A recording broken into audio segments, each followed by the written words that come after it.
On a tous gardé au fond de nous un regard d'enfant.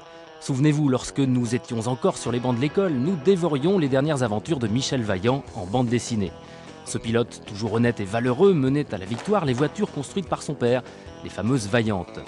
Aujourd'hui, grâce à l'acharnement de 3 passionnés, la Vaillante Grand Défi existe en vrai. Les lignes ultra-agressives de cette auto proviennent de la Vaillante panaméricaine, qui s'est illustrée dans l'album intitulé « La trahison de Steve Warson ». L'arrière, sexy en diable, en met plein la vue et les oreilles, avec ses feux ronds et ses 4 sorties d'échappement. Quant à l'avant, très méchant, il semble vouloir engloutir toute la piste. Car c'est bien d'une voiture sportive dont il s'agit. Toute la panoplie y est.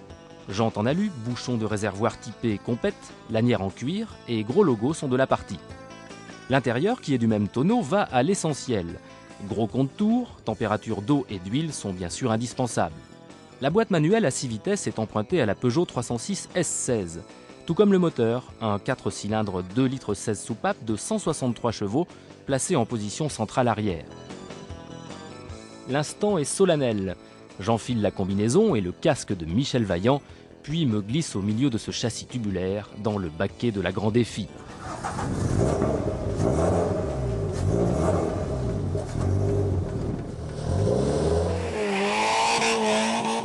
Waouh, c'est que ça pousse derrière. Ce poids-plume de 930 kg, capable d'accrocher les 230 km/h, me catapulte vite fait bien fait au bout de la ligne droite de Croix-en-Ternois. Très direct, cette authentique propulsion, dépourvue de toute assistance, n'est pas à mettre entre toutes les mains, en particulier sur sol humide.